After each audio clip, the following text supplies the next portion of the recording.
Hindi cinema की पहली महिला संगीतकार कौन थी, ये जानकारी आज मैं आपको दे रहा हूं।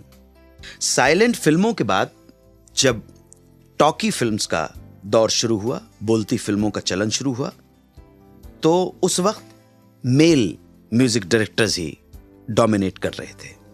इसी माहौल में बॉम्बे टॉकीज के हिमांशु रॉय ने सन 1935 में लखनऊ के मॉरिस कॉलेज से एक पारसी लड़की को ढूंढ निकाला फिल्मों की पहली महिला संगीतकार बनाने के लिए।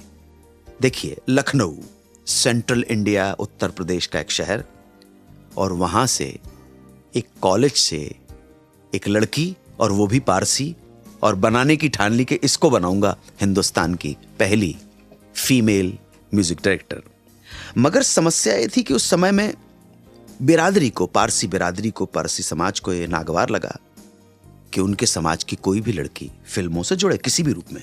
इसलिए पारसी समाज को भुलावे में रखने के लिए उस लड़की का नाम खुर्शीद होमजी से बदल कर रख दिया गया सरस्वती देवी।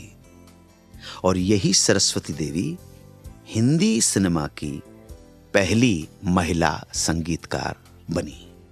सरस्वती देवी जी की एक छोटी बहन हुआ करती थी जिसे एक्टिंग का शौक था, मगर सेम प्रॉब्लम, समाज क्या कहेगा, पेरेंट्स अलाउ नहीं करेंगे, हंगामा हो जाएगा। इसलिए एक बार फिर हिमांशु रॉय ने उसका नाम भी चेंज कर दिया। मानिक होमजी से बदलकर नाम हो गया चंद्रप्रभा, और वही चंद्रप्रभा बन गई उस जमाने की हिंदी फिल्मों की जानी मानी हीरोइन।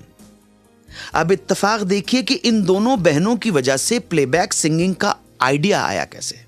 और से सुनिएगा, एक बार गाने की रिकॉर्डिंग पर सरस्वती देवी माइक के सामने गा रही थी और चंद्रप्रभा दूर खड़ी अपनी बहन को कॉपी कर रही थी और होंठ हिला रही थी, जैसे अपन गुनगुनाते हैं साथ साथ किसी गाने को।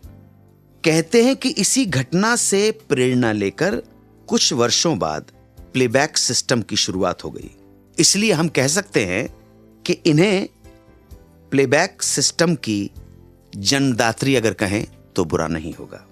संगीत विशारद की डिग्री प्राप्त सरस्वती देवी ने 15 वर्ष के कार्यकाल में 20 से भी अधिक फिल्मों में संगीत निर्देशन दिया।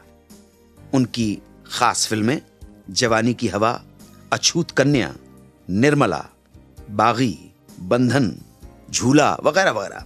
इनके बाद इस परंपरा को आगे बढ़ाया नरगिस जी की माताजी जद्दन बाई ने, और उसके बाद जिस वुमेन म्यूजिक डायरेक्टर ने संगीत की दुनिया में सबसे ज्यादा नाम कमाया, उस नाम से हम सब अच्छी तरह से वाकिफ हैं, और वो नाम है उषा खन्ना। हमारी प्यारी उषा दीदी, उषा खन्ना जी। याद कर रहा हूं उषा दीदी को। वापस आकर स्टूडियो से हम फोन लगाएंगे जिनका नाम शॉर्टलिस्ट हुआ है। ये हैं जमशेदपुर के मोहित कुमार जी। जमशेदपुर के मोहित कुमार जी प्रश्न पूछेंगे, उनका उत्तर देने की मैं कोशिश करूंगा। आप सुनते रहें सुहाना सफर विद अन्नू कपूर, सिर्फ 92.7 बिग एफएम पर। 92.7 बिग एफएम पर सुनते रहिए रेडियो का number 1 show Suhana suffer with Annu Kapoor.